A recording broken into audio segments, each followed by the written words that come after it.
You know, I had read about it at the time, but I hadn't done the kind of deep dive into it that I eventually did in working on it. So I think it's just such a recent piece of our history, and the fact that these intelligence officers felt such pressure after 9/11 that they began to actually formulate a policy that, in quotation marks, legalized torture.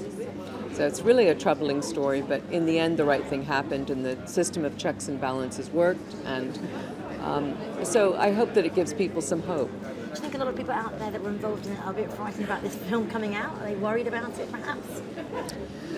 Well, of course, most people who were involved, their names are completely hidden. Some of them aren't hidden, so I don't know how they're going to respond. We have a director of our own CIA who was actually part of this program. Her name is Gina Haspo.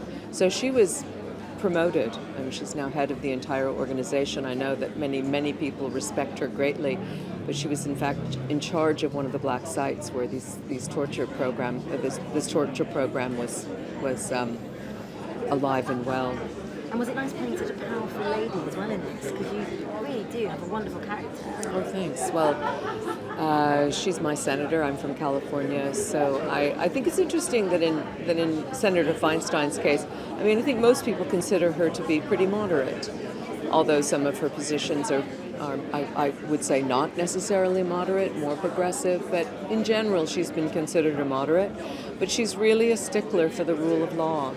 And I have great respect for her, and I have for a long time. But I think in this case, where at the end of the entire thing, she gets up in front of the Congress and the country and the world and says, "We as Americans can admit a mistake, and that's what we're going to do about this. We admit we did it, and we repudiate it." You're fabulous in this. Thank you very much. Thank you.